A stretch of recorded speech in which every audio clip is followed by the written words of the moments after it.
Hello my friends, welcome back. I'm Chisgule Gaming, and in today's video, sponsored by the makers of Call of Dragons, I want to talk about the start of the new season that we're in. It's Dragonfall. We've got Thundelyn, we've got Thaleia, and they're here in the Wheel of Destiny.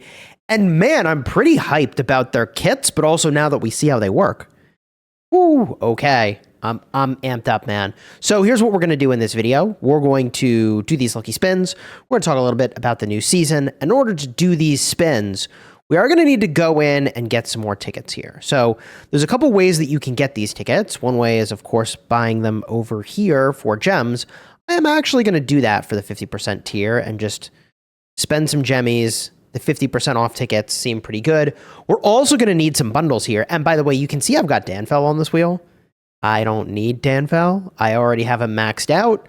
But it just is what it is. I have nobody else to go and max here. So I am pretty rewarded for slow rolling Tobin. Big W's there.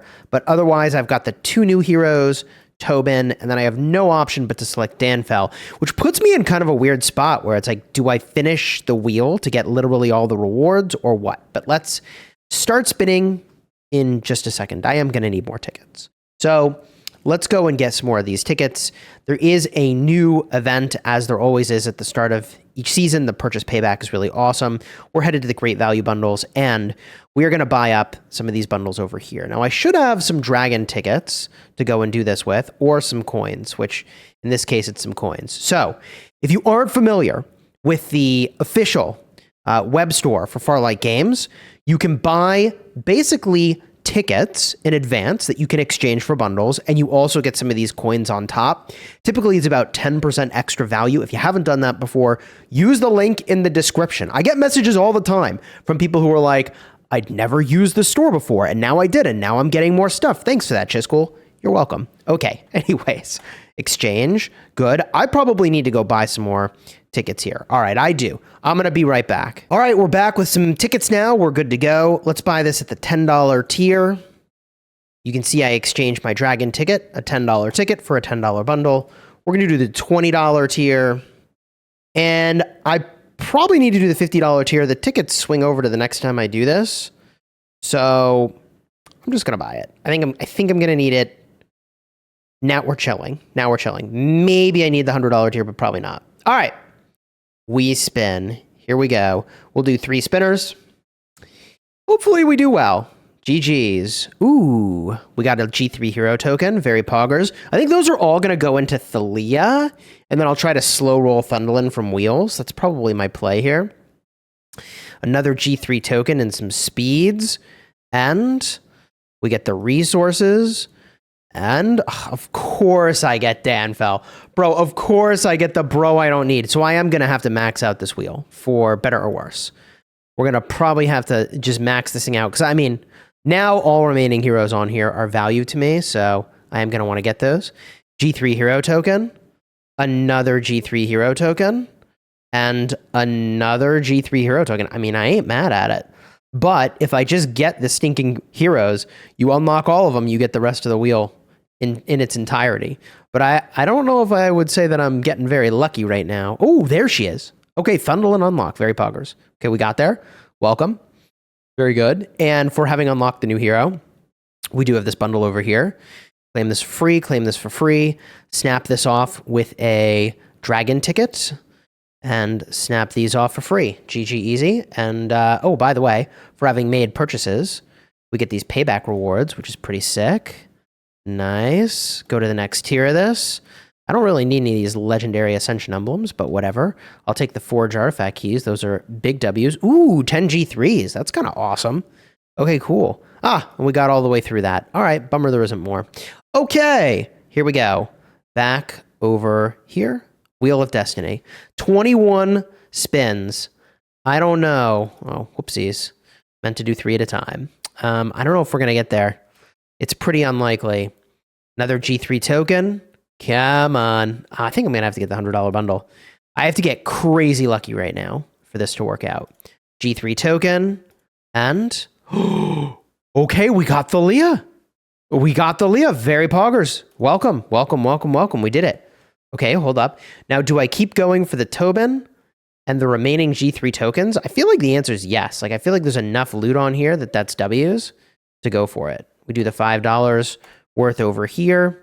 And, gee, I mean, certainly we spend what we've got and see where we land. But I think this is ultimately going to be worth it. Oh, right. Okay, 2 pointers. Okay. So I can either spend the gems now, or I can just sort of bite the bullet and say, all right, for $100, I get 11 G3s, I get 10 Tobin, I get the resources that are here, I get the speed ups that are here, plus I get everything that's in the $100 bundle. I'm just inclined to believe, without thinking too hard about it, that that is worth. So we get medals. It's not a lot of medals, and a little bit of resources. This is really all about the Destiny tickets. Gee, I mean, I think we just go for it. Hope for the best. GG. 100 buckaroos. All right, here we go. Surely, with 40 spins, I mean, we're going to get there. It's just a question of how much we have left over. Okay, technically there's 46 prizes remaining. I could get really, really wrecked here. Basically, if I get a Tobin, I've shot the moon. We're getting very lucky. If I don't get the Tobin and I go, like, the longer this goes, the more of a yikes it is. Because once I get Tobin, the rest of this is free. Oh boy. Uh-oh. Come on. Oh no. 22 tickets left. Yay! We got there. Tobin! My man, let's go. 20 tickets remain. I get to use those for next time. Huge W's, huge W's. Okay, great. Love it. Now, Riches of the Forest is here. My strong recommendation would be to instead get your desired artifact here from the Forge of Light. If you were like a whale returning to the game or deciding, hey, now's the time I'm going to go absolutely nuts, you could obviously accelerate your progress with Riches of the Forest, but this event feels like it is designed for much larger spenders, and for most people, you get way more value from the Forge of Light. So do that one. That's my game plan. Okay, cool. In terms of other events and things that are going on in the new season, I mean, this is all pretty much standard stuff. I can show you the new season screen. There's a lot to talk about in here, but the fellowship is the thing I'll maybe call your attention to. So I'm in a fellowship. You want to join one right away. It's the Fellowship of the Ramrod. Why? Why? Okay. All right, Captain. The Fellowship of the Ramrod. GG. The thing that I'm most interested in over here is members gain 2% of the prestige gained by any other fellowship member, but you also can borrow heroes from each other as your fellowship levels up. When your member gains merits using a borrowed hero, you get 10% of their merits. You can buy merit score items for your fellowship members, which is crazy. Legion March Speed plus 10% when going to a fellowship member's city. The Fellowship Captain can activate teleportation for 30 minutes, allowing legions in the field to teleport to another Fellowship's Legion location, cooldown of 300 seconds. The Fellowship Captain can activate a buff, increasing 3% attack for all Fellowship Legions in the field. Fellowship members can share artifacts. And finally, Fellowship Rally attacks against Darkling forts cost 10 fewer command points.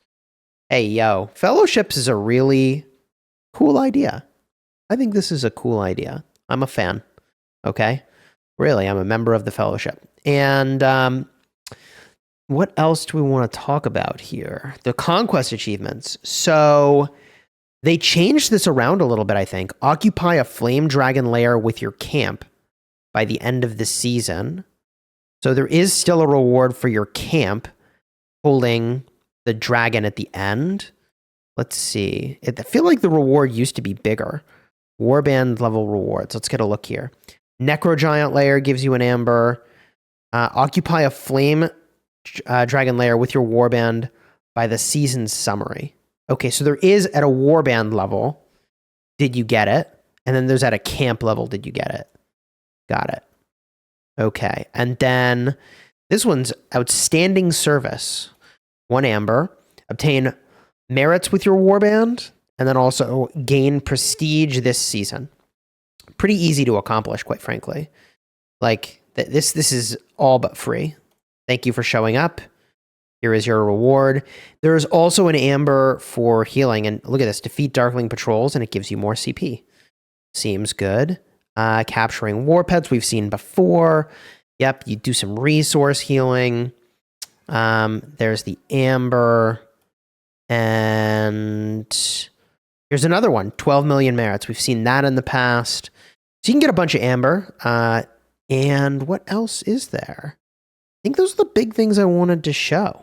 All in all, hyped about this season. In terms of fight timing, our first fights are going to be through the passes over here at the Ancestor statue. We're going to fight the camp to our north. And then we fight the camp to our west over here. So this will be the first sort of zone fight in this zone over here. That's going to be around New Year's. It's honestly like Christmas time we fight at the statue. New Year's we fight over here. And then I think further on, we fight the camp to the north again in this zone over here. And then we enter into the Dragon Zone. And I think it's very interesting. The design of this new season guarantees that everybody is in the Dragon Zone fight, right? Like, I don't know. My observation is that a lot of players were creating situations where they missed out on the most exciting fighting of the season by making it so that, you know, you just had such an easy season. There was no even fighting for the zone at all. It's already locked up. So this makes it so that no matter what, if people want to fight for this thing, there's fighting.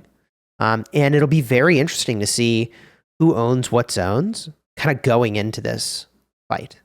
I don't know how it's going to go. And you cannot go... I mean, you know, look, like, for this zone, you fight one camp. There's no, like, getting 2v1 by another camp. And, like, the only way to take this zone is if you fight your neighbor camp. Later, you can go through Kingsland, I would assume, through this pass over here. I suppose I don't know if it opens both ways, but I would assume it does. So presumably you could invade into Kingsland, the Dragon Zone, and the Dragon Zone can invade into you, kind of through that route, which is pretty cool. And I don't know if there are starting zone invasions. We could figure that out, couldn't we? Let's go on over to the Augur Stone. Let's go all the way to the right, because presumably that would happen toward the very end. Are we invading starting zones?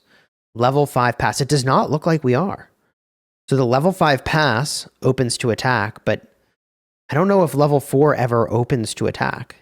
Let's figure that out. Let's see. When the dragon's taken, the strongest war pets are unlocked. Okay. Village occupation limit goes up. Level 4 pass, it is semi-protected.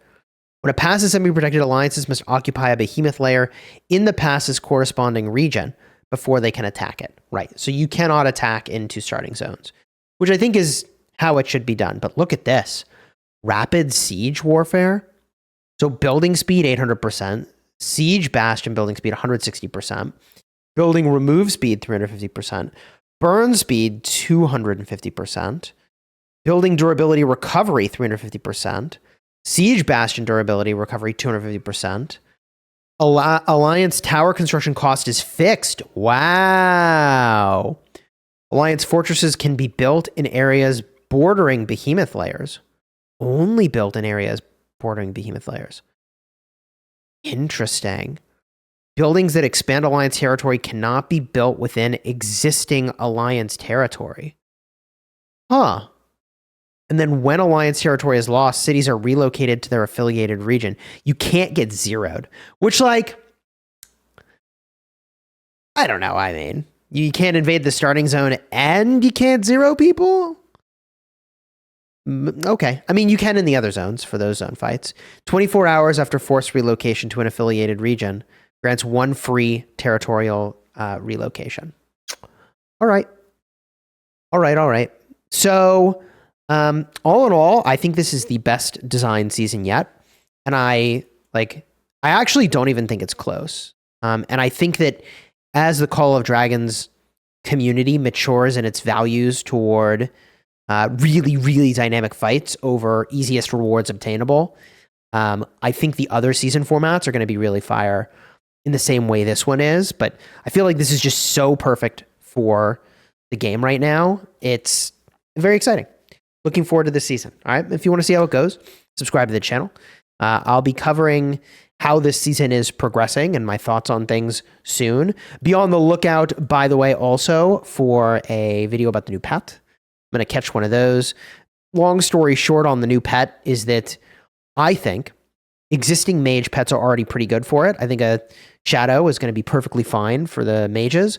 And also, I think that the new pet is probably better for the open field. This one is better for probably Rally Garrison. I'm just guessing. I think it's probably better. And the final thing I will mention, I did want to do this, is to talk about Thundelyn really quickly. So the way this skill worked, I wasn't sure. I thought like orbs would travel like from you to your enemy. But what it does is you use your active skill, immediately it puts the orbs on the enemy, and it pulses 3 times, which is really good. I said this would be really good, and this is like crazy good. Like it's exactly as good as I predicted it could be. It could have been better, I suppose, but like that would be so busted. But basically you're looking at, when you max this out, okay, 1,500 damage factor, that pulses 3 times. So 500 damage factor, 3 targets, that's 1,500, pulse 3 times, we're about 4,500 damage factor, and it slows them, and it makes them take 15% more damage. Like, I'm sorry, but what more did you want from a mage in the open field? Am I misunderstanding? What more could you want? And I'm really curious how all those debuffs work with, stacking this over here and some Thaleia skills over here. There's a bunch of interactions that I'm really eager to see more of. And anyways, in the videos to come, talent builds as well. I'll put some talents out for these heroes over here. All right, until next time, you have fun smashing your enemies. Take care, everybody.